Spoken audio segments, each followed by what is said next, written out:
Welcome back to the BTS Happy Hour podcast. I'm your host, Andrea. With me, as always, is Morgan. Hey, what's up? On November 4th, RM left a letter for fans on Weverse, and some ARMY are wondering how he is feeling after what he wrote. So his post was kind of like an update post, but it was like, I hope you're well. It's becoming more difficult to write long letters, but I feel I'll completely forget how to write them if I don't, so I decided to write one. And then later on he says, I've been searching for peace and stability for so long, but I can't erase the idea that people, or maybe even I, always want a kind of drama. I think it's a strange disease that makes me anxious when things stabilize a little. And then he's talking about how he first came to Seoul at 17, and then he looks back and feels strange that nothing has changed, and he's now 28. And he said, I think it'll take countless years to be as firm as I hope. So a lot of people felt that maybe he is having a lot of worries right now, or I don't want to say depressed, but maybe having some anxious thoughts at this time. And he's posting it on Weverse, so some people were just kind of concerned, but I don't think he is having any problems. I think he's just like, those were his thoughts that day, and he just kind of posted it as like a diary entry just to let ARMY in on what he was thinking about that day. Yeah, were people concerned about him? I mean, the article said people were, but the comments I saw, it didn't really reflect that. People were just like, this is what he wanted to express that day, and it doesn't necessarily mean he's like having any serious problem. It's like sometimes people just want to reflect on what's going on, like they're having a moment where they're thinking about things. So that could be just, let me just get this off my chest, and that can be its own kind of therapy, I didn't read that much into it. Did you? Did you read that much into this? No, I just thought, he's just having some reflective thoughts, and maybe he just had a quiet moment and was like, let me just express this and let ARMY know what's going on with me. And you never know, he might be in kind of a space where he's like working on songs, he's like thinking about all these different emotions, and maybe the next album they might be talking about their personal struggles. So it could be something like that. Like maybe that's a hint of something that's to come in their next album, because I'm sure they're working on it. We saw from In the Soup, they've been like hinting at it. They're like, yeah, it's, some comments about their next album and like what potentially type of songs might be on there. So, I mean, not that this is like a clue to anything, but just maybe he's in like a space right now where he's like working on songs or thinking about songs or thinking about what to put in a song. I didn't think it was that big of a deal. It's just something to write to people, it's kind of like a diary entry. Mm-hmm. Yeah, I agree that's what it was. It's odd that he thought that things haven't changed since 10 years ago, though. Really? Yeah, I wonder what he means by that. Like, maybe he thinks like, I thought I'd be like so much wiser at this age than I was at that age, and sometimes you think, who knows? Yeah, I mean, a lot of people think that. They're like, I thought I'd have this certain things accomplished by now, but I don't, and I don't What feel are you talking about? He's like a famous... Oh, I know. I mean, he shouldn't think that, yeah. But, sometimes people think that. They're like, well, I thought at this age I would have such and such done in my life, I don't think that's the issue with him. Let's be realistic. He's accomplished a lot. Yeah. By any objective standard. I think it's just, sitting at home because of the pandemic. I think that's all it is. Yeah. It's like, let me just jot down my thoughts at this moment right now. Yeah, I definitely don't think we should read too much into it. I mean, after all, he's an I know that some people were worried, but they shouldn't be. I mean, he is an artist, so he's going to be good at expressing himself, and that doesn't necessarily mean anything beyond that, just like thoughts that he's had at that time. So, but yeah, I do think maybe like the next album, it could be having some, how the B album had kind of the tone of, you're in the middle of a pandemic, it's frustrating, like you don't know what to do, there's like nowhere to go. And then maybe this next album has like more strong emotions about it. Like you're past the stage of like, oh, I'm worried about what's going on in the world, and this is like very boring and I have nothing to do. Like you're past that, and now you're going to be talking about, I'm angry, like I want to just get back to my life, and you're having like stronger things to say. So, maybe the next album's going to have like a ton of energy or a ton of like angry songs. Like, who knows? Maybe. So earlier this week, Jin got off work at HYBE, and like he's a regular person apparently, and then he's shared a photo. Why wouldn't he be?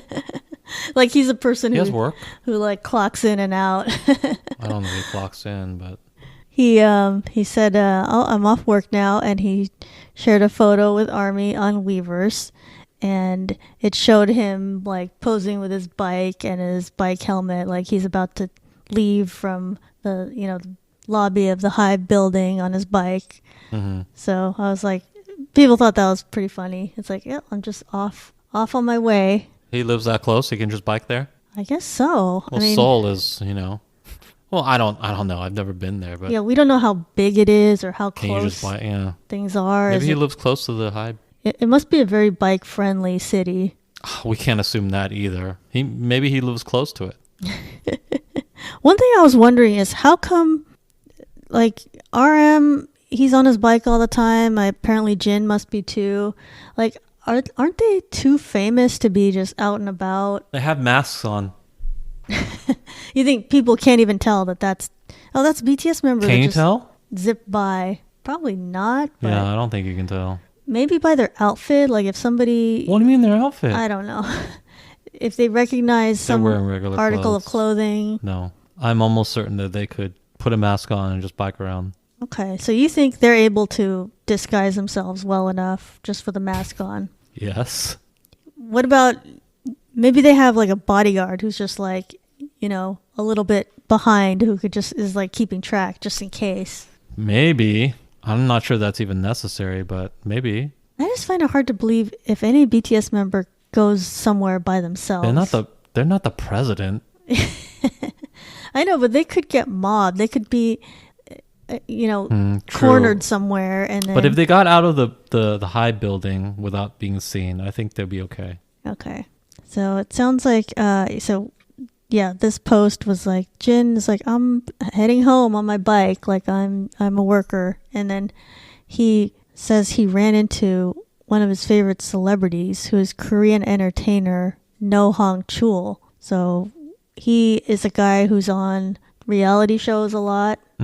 And probably like variety shows, or I don't know, the category of shows where it's just personalities are on them. But what we've seen him on is this show called The Genius. Yeah, I saw The Genius. You guys have heard of it, but it's a show where Korean celebrities compete, and it's like kind of difficult. It's like a game show. Games, yeah, it's a reality show. Right. And, they compete in games. Someone's eliminated each week, and it's kind of based on like how smart or how logical you are, and how well you do at that week's game.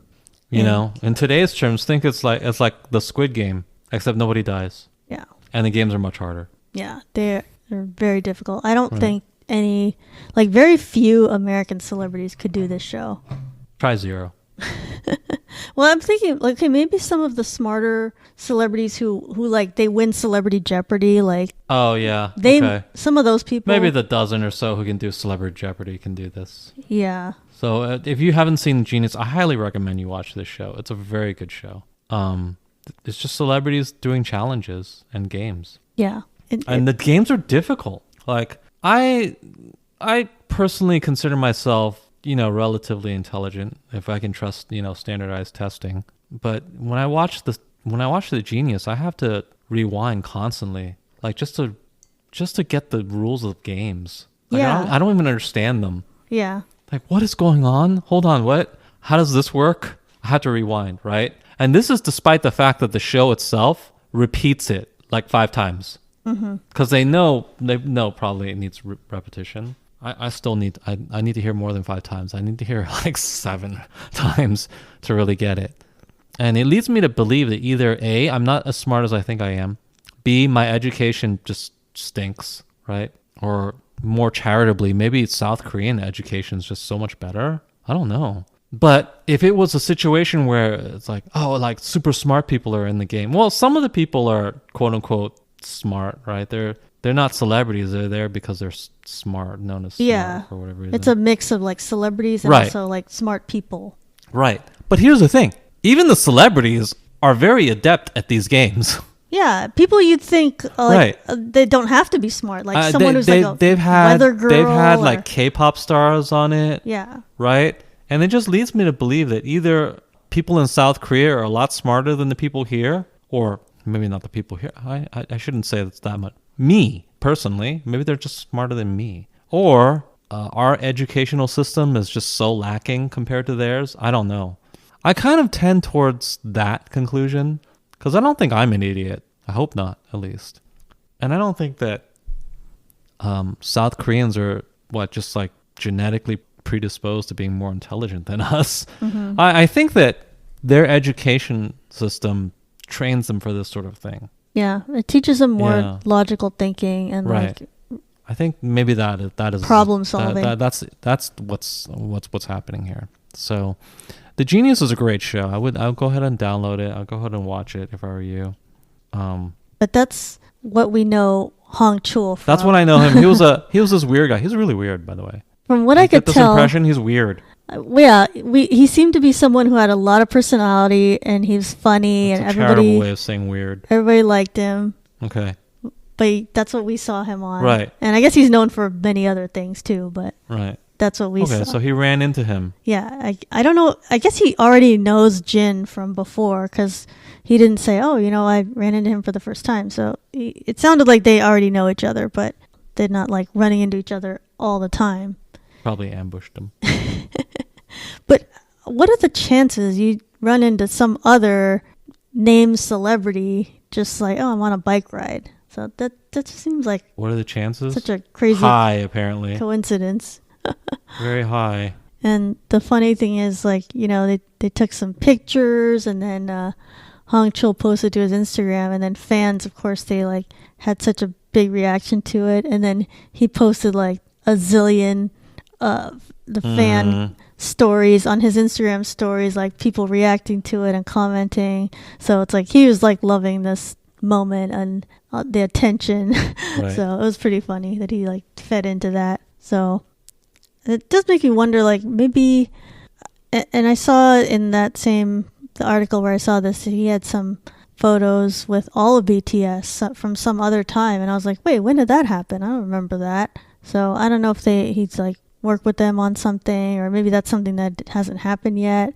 Could have been just total coincidence, or it could have been that he worked with BTS on something, some like variety show related, I would think, and we have yet to see what that is, but who knows? I mean, they record all kinds of content like way ahead of time that is not released yet, so we will see. And then the other thing people might know him from was the Dynamite B-side video. Remember when they did just like funny stuff and it was like more improv? He was in it?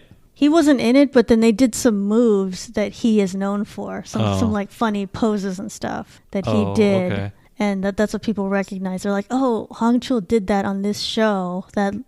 Those moves. Poses? Yeah. Okay. I think like, because what it was like the challenge, like totally paraphrasing, was that he had to try to look like, look masculine. And so he did that. That was the challenge. Okay. And it was like, he was trying to like look flirtatious, but then masculine. And it's like, it was just pretty funny. So I don't know what the context of that game was, but that's what he was trying to do. So yeah, we're just wondering if maybe there's some BTS Hong Chul collab that's coming in the future. But it could have just been, I just ran into this other celebrity and it was cool. I think that's what it was. And that's all that happened. But yeah, so if you get a chance to see The Genius, that's a pretty good show. And he was on one of the seasons. And he seems to be a smart guy too. He wasn't like first eliminated or anything, so he did decently. Mm-hmm. A man named Christian Albert Gaza, also known as, how do you say Xian as a name? Jean, okay. Also known as Jean Gaza on social media, caused a stir on social media platforms. What he did was he is trying to ask Jennie from Blackpink on a date, and so his way to do that was to put up a giant billboard in Seoul near the HYBE building, and the sign said, it had a picture of him on there, so we could see what he looks like. And the sign showed him, and the caption was, Kim, Jennie, Ruby Jane, can I take you out to dinner and make me the happiest man alive? And it was written in both Korean and English. Okay. So, I mean, he must have been trying to go viral if it's like in 2 languages. And apparently he has done this before with like another celebrity. He put up a billboard to ask out a Filipino actress for a coffee date. And this was in 2017. And she declined. What a shock. So I wonder if Jennie is going to respond. I mean, probably she should just ignore this whole thing. Just to respond? You mean like date this guy or say no? No, just say no. Like, don't even... I mean, if the Filipino actress declined, then like even having an answer is like, you know, giving him some attention, you know. Yeah. I mean, obviously I think this is This is not a good strategy. The billboard costs what, $30,000? Nothing's going to come of it. That's a lot of money just to throw down the drain. But okay, I understand. You want to date Jennie. I got it. There's better ways to go about this though. And when you just throw out these sort of uninvited large shows of affection, it just puts you in this very subservient stance. You just look so weak. Yeah. It's not a good idea. Yeah. It would be better. There's probably very little chance, obviously, either way. But it would be better for you to cultivate some kind of persona or influencer status, like some kind of status on your own, right? Mm-hmm. I don't know. If you have money, these things are easier than if you don't have money, obviously. So you think the best strategy is to become like some sort of quasi-celebrity on your own. Be successful on his own and get some positive attention. Well, he's already clearly successful. You can throw away $30,000 on this sort of crap, but he's not well known, right? Right. Like there's people who, how do I say this? If you have a blue check mark on Instagram, if you're a known person, then you can message people who are also famous and not have it seem like you're a creepy fan. Oh yeah. I'm one of you. I'm also a famous person, right? And that will seem much more organic, much more natural, and people will be more receptive to it. Do you know any celebrity who's ever just like been hit up by a fan and said, "Hey, yeah, sure." It doesn't matter if the fan is rich or good looking or whatever. It just you start off on a foot.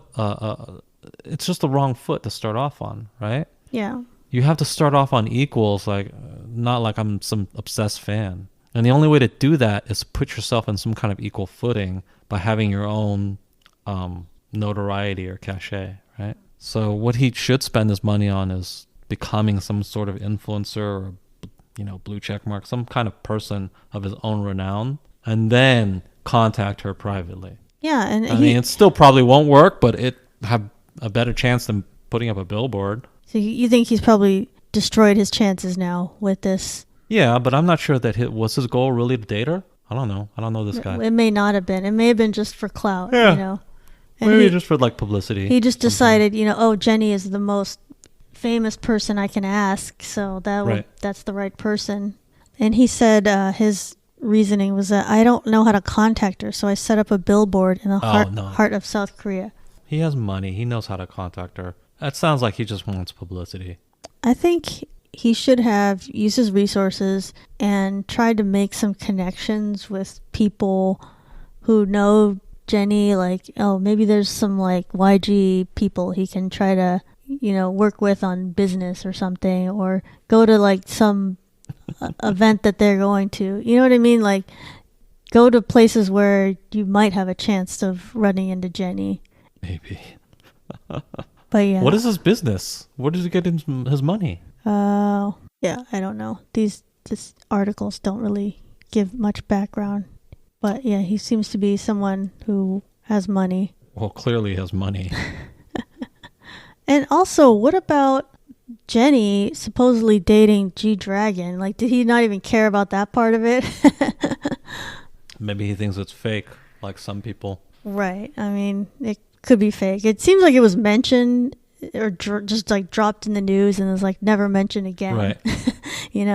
That's Yeah, I've heard like some people think that it's not a real relationship. It was just used for like distraction or to cover up, who Jennie is really dating. Like I saw someone thinks she might be dating the son of like a wealthy tech executive. Maybe. And, that would not be a named person, but it's like, oh, maybe it's better for her career, for G-Dragon, if like they're linked up together, And maybe that's a whole YG thing that they're up to. We have no idea, but it seems that this guy Jean Gaza was just totally ignoring that whole part of it. Hey, why should he care? He's shooting a shot, right? Yeah. Yeah, so it'll be interesting to see if there's any kind of response from Jennie. Probably not. She's probably hoping this like goes away. Like I don't know how long he's planning his billboard to be there though, because it's there still. He doesn't even go to that building. She's been in America for like months. Yeah. It seems like. Like, wasn't she just seen with like The Weeknd or something? She doesn't even go to that. I'm guessing. She's all over the place. Come on. Yes. Then nobody cares about his dumb billboard. Very little chance that this worked. No.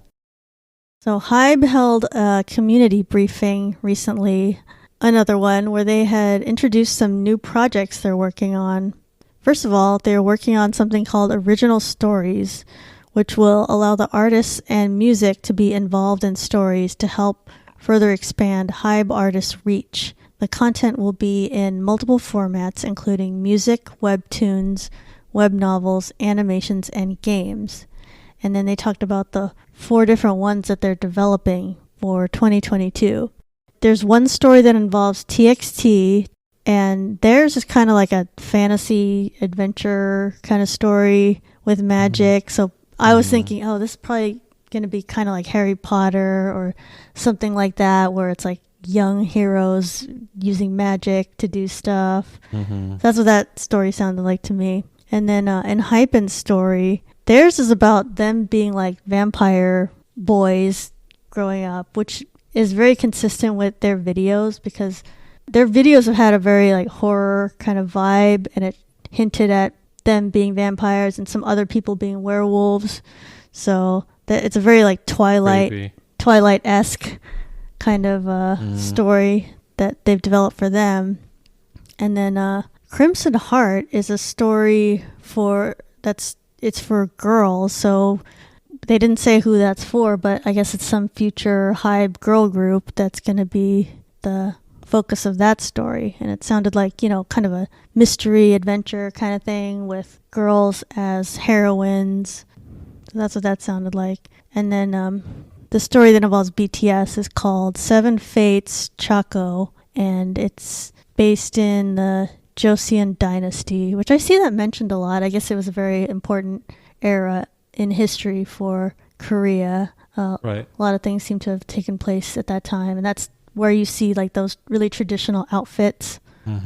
So their story is going to involve traditional Korean tales and mythology, but it's also happening in like the modern urban setting. So that's the plans that they have for the HYBE artists, and it sounds like HYBE is definitely trying to create a lot of content that kind of like stars the artist, but it doesn't necessarily need them all the time, because some of this is going to be animations and movie concepts, right? Yeah, some of it is like them acting, and some of it is like animation, and things like that. So it's crazy how the idols at HYBE, it's like you need to be able to do everything. It's like you need to do voiceovers, you need to do acting, you need to do reality shows, you need to know music and performing, and you just need like so many skills to be a HYBE artist. So you have to appreciate it's like it's not even triple threat anymore. It's like 10 different skills that you have to have to be a part of HYBE.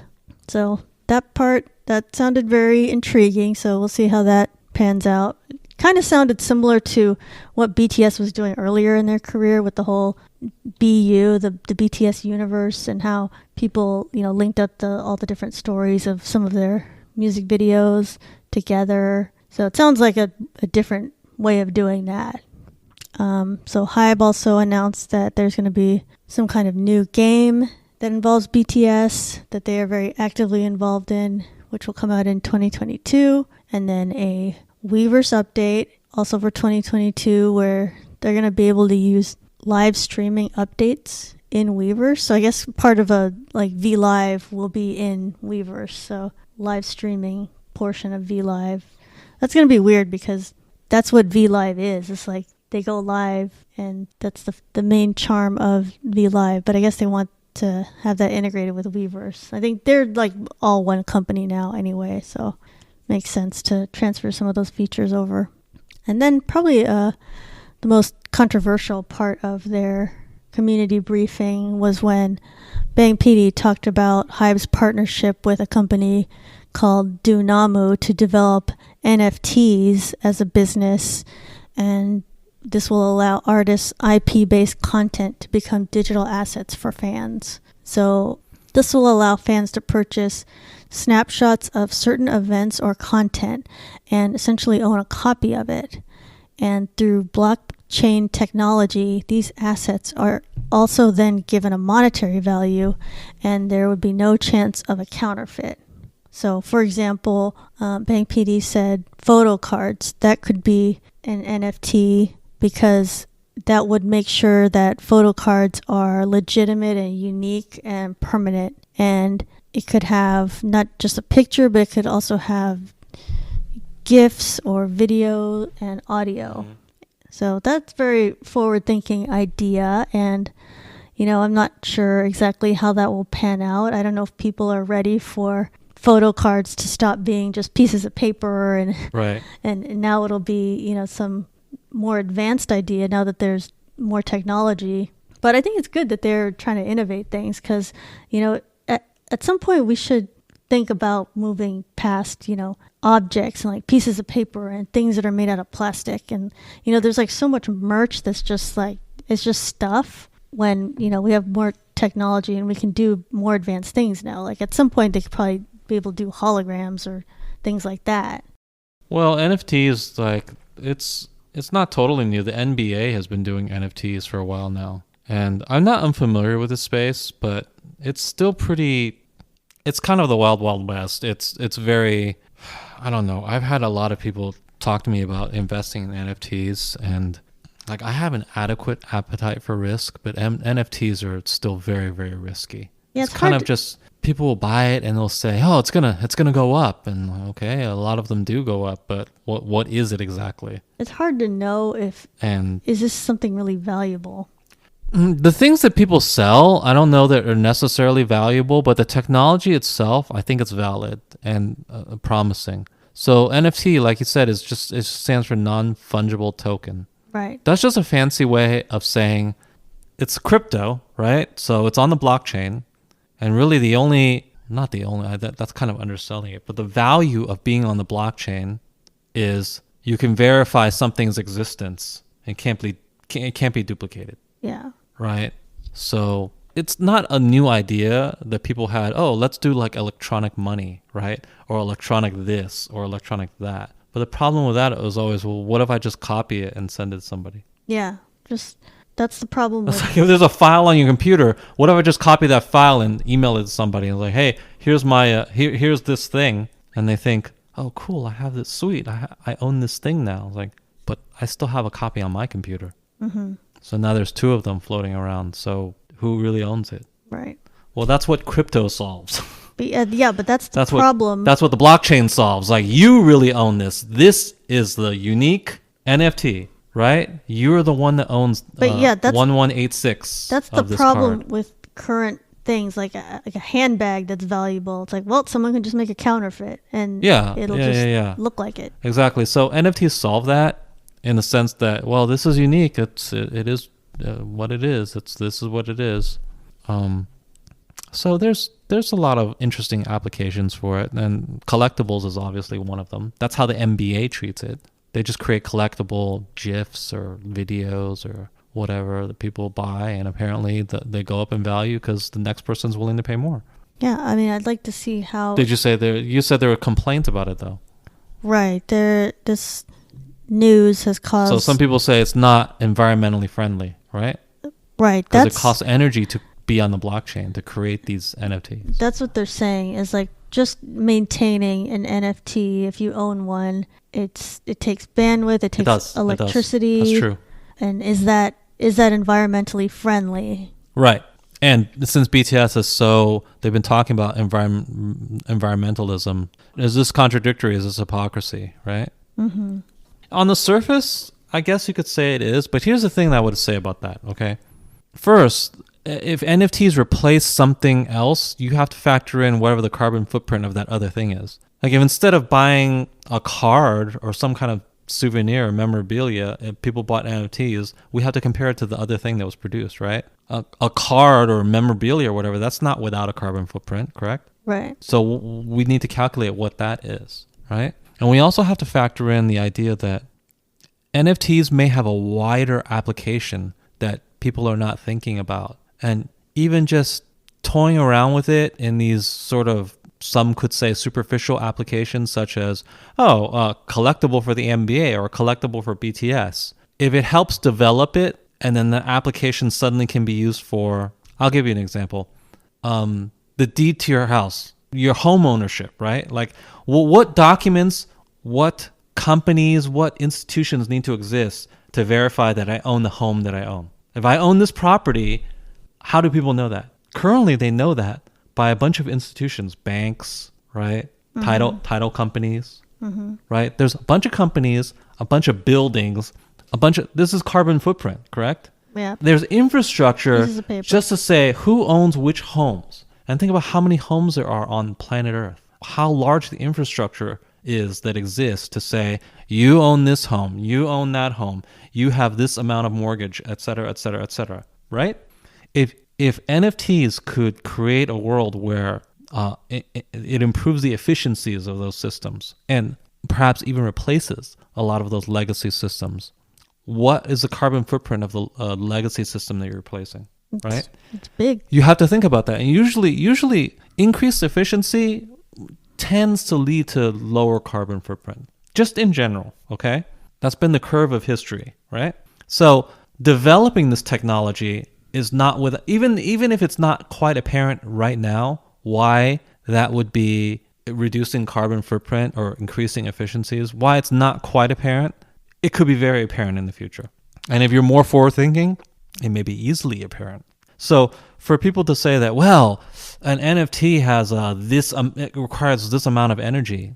Yes, but that might be a short-sighted way of looking at it, because exploring the technology and developing it this is just my guess, will improve efficiencies in so many other industries that at the end of the day, it will be more environmentally friendly, right? If that's your only concern. That's my own, I don't even care about that much, but if that is your concern, then I would argue that exploring this technology will improve that. And how do you explore this technology?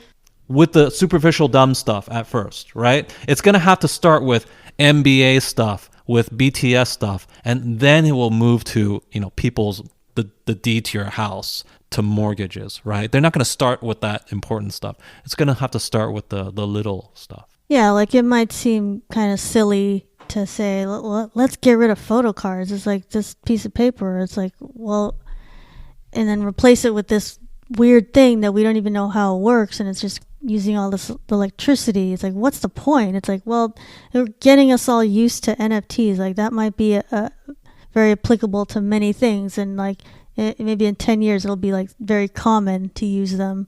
And for that reason alone, I think it's totally worth it to explore.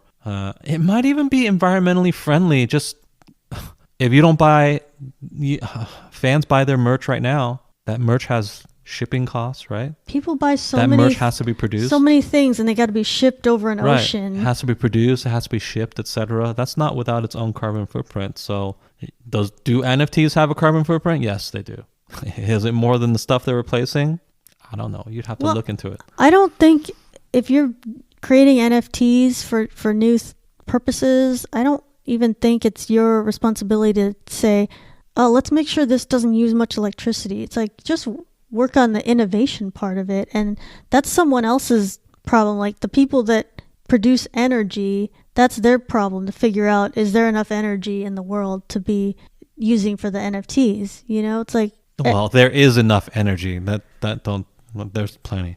There's plenty of energy, and we have ways of making even more energy. What fans are asking is, oh, should I be contributing to this?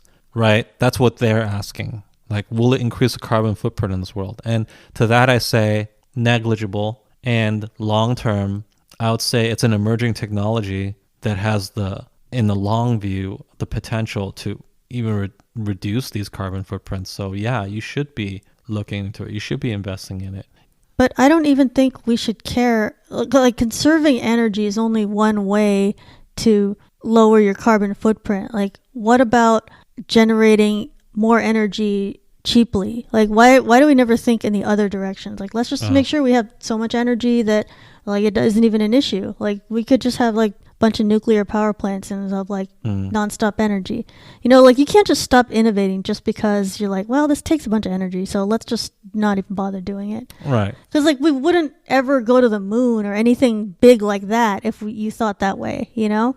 Anyway, I wouldn't worry too much about it. Go ahead and buy your NFT BTS cards. And then in 10 years from now, you know, the deed to your house might be a non-fungible token. And we'll say, like, well, Bang PD, he, like, really was thinking ahead. He was a genius before his time, you know? But yeah, it's something to get into. So there's an article in the New York Times titled How South Korea Became a Cultural Juggernaut. And it was pointing out how a lot of culture from South Korea has become very popular lately to the international audiences. Parasite won Best Picture a few years ago. BTS is very popular, and, you know, just recently Squid Game has gotten very popular, dramatic TV show. And so this article was saying that for a long time, most of their TV shows and music and movies was seen just by the regional audience. So it'd be just South Korea or Asia. But now, you know, a lot of their work is being seen all over the world, and people are enjoying it. And why do we think that they're experiencing all this success lately? And I think part of it is just, you know, the internet and the fact that the content outlets, it's not just like local TV channels anymore, like, you know, the big three channels. Like, we have so many content offerings now. You have like Netflix and Hulu, and, you know, every channel has their own online thing too. But I remember, like, Netflix, they started off buying up a lot of foreign properties, like, because they didn't have the rights to a lot of the popular American shows, so they would try to get foreign shows, and they're the ones who are currently airing Squid Game. So and they have like many other shows and series from other countries too. But, you know, I think Netflix is one of the big factors, and channels like that are putting foreign content on their channels, and Americans are finally now seeing them, and they're like, oh, you know, these are really good stories. This is like something I'm interested in watching. So the article says that there's some sort of a wave of Korean media. Mm-hmm. Do you think there's that's successful? A cultural phenomenon now? I'm not sure that's true. I mean, you're talking about like one movie, two music groups, right? That's a little top heavy for a movement and for my taste. I mean, clearly there's something going on. I don't think you should minimize it necessarily. I'm not sure it's a movement, you know. I think it is evidence that, like, the gatekeepers have broken down, right? If this was 20 years ago, there's no way BTS, Blackpink, Parasite would have broken through. Right. But these days, wouldn't hear about it. There's the internet. There's just this. It's more more global society. Yeah. So these things can break through because you can't stop them from entering the lexicon. You can't stop them, right? Like, whatever gatekeepers try to keep, you know, foreign influences out, they don't have as much power anymore. So on that one hand, that is true. On the other hand, I'm not sure. Like, it's not like Americans know a couple K-pop groups, but do they know 10? Mm-hmm. Right? They know Parasite, but can they name even 4 South Korean films? Yeah, like, name another director. I know Squid Game. I know Parasite. Okay, what's the third thing you know? Right? Mm-hmm. That's 2 things. That's good. That's a start. And I don't even want to say start, because that implies that there should be more. There doesn't have to be more. Yeah, I think it's just the best should be what's most successful. Right. So it's very top heavy, and I think that the gatekeepers have lost some amount of control. That's true. So that is a factor. You're seeing more South Korean stuff. I think, in my view, another factor is that South Korean media, South Korean companies in general, they're not as invested as being, how do I say this, politicized as American media companies are. Right? American media companies, they kind of have this interest in being, in catering to sort of wokeness, sort of DEI, ESG initiatives, whatever you want to call it, like from on down high. There's a corporate directive for American companies right now to do the diversity, inclusion, equity sort of thing. Let's make sure we have different races, this and this and that. And if you're in America and have you ever wondered why are corporations so keen on that? Why do they care about that so much? Do they think they're going to make more money because of it? It's a complex issue, but basically there's this, American companies are pressured right now by broadly, we just call them ESG initiatives. If you want to learn more about this, there's a really good YouTube video you can look up made by Jake Tran, and just look up Jake Tran ESG or ESG in BlackRock. What does ESG stand for? Equity. I don't even know what it is. Hold on, I can look it up. Why is this not telling me?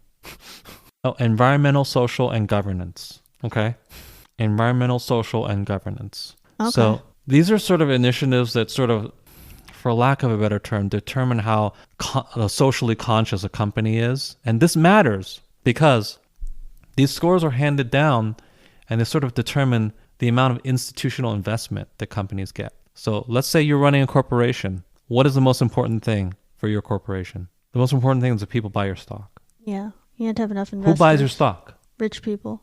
That's more specific than that. Not rich people. Institutions, right? It's not you and me. It's not Joe Blow. It's not John Doe. It's institutions, right? BlackRock, whatever, right? Institutions. Pension funds. They buy into companies, right? Why do they want the companies to have those kind of values? That's a very large question. That's way beyond my pay grade, but they do. There's a lot of indexes that hand out these ESG scores, right? And American companies, I'm not so sure, it's not so true for the foreign companies, but for American companies, they're very subject to these ESG scores. And that's why they care. If you thought they just developed a conscience in the past 10 years, that's not true. It is of financial interest to them to have a good ESG score, have a good score of DEI, ESG, all of these things, because it gets investment money, right? It keeps your stock high, right? I don't think that that's necessarily the truth for foreign companies like Korean companies. So the point is they can focus on the traditional, old school things that matter, like producing good product, right? American companies have to they're still concerned about producing good product, but they have to concern themselves first with this sort of stuff. Yeah, sometimes they're trying to slip in messages about certain things, and they just have to be more, they have to be more conscious about these like social awareness things. And I don't think that foreign companies, let's just be blunt, Korean companies, they don't care about this stuff. Well, they don't have to care. They don't have to care. They just worry about making good product. Yeah, of course, because they're creators, so they're concerned with let's make sure we write a good story and good characters, and right? Make sure it's and compelling. that gives them an advantage. They're not handicapped with this requirement that it be socially conscious in X, Y, and Z ways, right? That's what's going on with American corporations, and it doesn't necessarily apply to foreign corporations yet. And they have a leg up in that sense. And I think that you're seeing that right now. And this article that I read, they seem to think that, these Korean shows, they have a social message or whatever. It's like, that's not the same as being constrained by check boxes, right? They have to check off these boxes. Right. If they have a message, they have a message. That's part of the art. That's part of whatever they want. And also, even if they have a message, let's be real. Internationally, the way it's interpreted, it's not really socially conscious. Like, they're not really looking at this Korean art and thinking, oh man, I love how BTS talks about like the angst of the new generation or whatever. Come on, international fans are just thinking, wow, this is really good pop music, right? Right. Let's be real. I mean, For the most part, right? When people are watching Squid Game, they're not thinking, "Oh, I love the commentary on, capitalist excess or whatever." No, they're just thinking this is entertaining. People are liking the characters because it's people that they can relate to. It's like, oh, I understand like this guy's struggle, and like I can identify with such and such character in Squid Game, and like what would I do in this situation? I just think people are identifying with characters they see in these shows and movies, and then they imagine like, what would I do in this crazy situation? Like, I think that's why Squid Game is so popular. It's like such an extreme story, but all the people in it were relatable, and it's like, oh, I could see how you might end up like this. And then people think about, what would I do? How would I play this game? How would I win? And they get really invested in the story. And I think there's a lot of shows or movies in America that they're just built up with a lot of hype, and then people watch it and they're like, oh, well, I really didn't connect with this at all. Like, maybe, I mean, I didn't watch The Eternals, but I kind of feel like that's what people might think if they watch that, because it's like, well, this fulfilled all the boxes. It has like so many diverse characters and like different stories, and and that's so that's the kind of thing. They have a different priority that has to be layered on top of what they need to do. And I don't think Korean media has that constraint. So they can just worry about telling a good story, producing a catchy song, etc., etc. I think that's an advantage. And that's not to say that American media is bad. I don't think it's bad, but I do think that how politicized it's gotten, it detracts from people's enjoyment of it too. Because they just don't want to think about that sort of stuff while they're consuming entertainment. And also, I don't even think the premise of the article is accurate.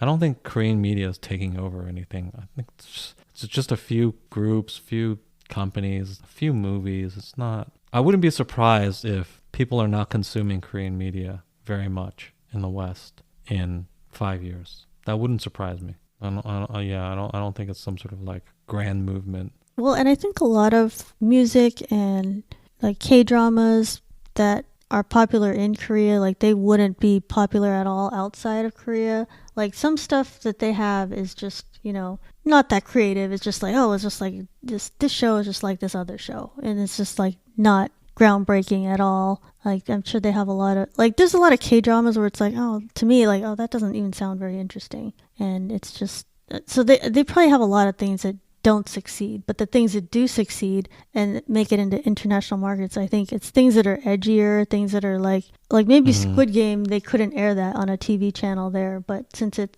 has like a lot of violence and whatnot, and that would have to be something that goes to Netflix or something international. So maybe it's because there's an outlet like that for those Koreans that don't want to write the same old type of things, and it's like something a little edgier, and it's like a little more like violence or ideas that maybe they wouldn't want expressed in Korea. That's why it gains more of an audience outside of Korea. Yeah. And don't you think that people are also more willing to watch foreign content now? Because people used to shy away from it. They're like, well, I don't want to read subtitles, or I don't want to have to think too hard about it and try to figure out who's who, and like it's like too much difficulty if it's something that's not just in English. And what's different? People used to think that, but they don't think that anymore? Yeah, like they're more willing to just watch like whatever's the next thing on Netflix. Like, oh, okay, that sounds interesting, I'll watch that. Why are they more willing?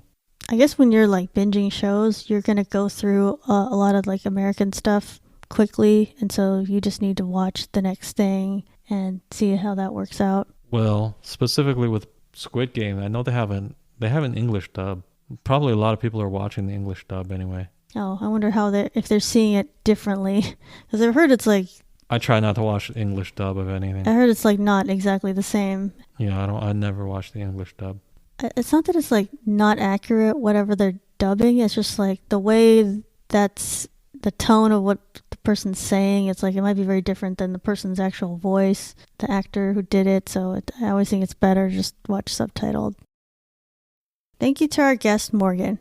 You can listen to BTS Happy Hour on Amazon Music, Spotify, Apple Podcasts, and other podcast platforms, or visit btshappyhour.com. If you like the show, please take a moment to rate, review, and subscribe. New episodes weekly. Follow us on Twitter, Instagram, Facebook, and Weverse. If you've listened all the way to the end of the episode, comment with a squid emoji on our latest Instagram post. Until next time, this has been BTS Happy Hour. Thanks for listening, and remember, make every hour a happy one.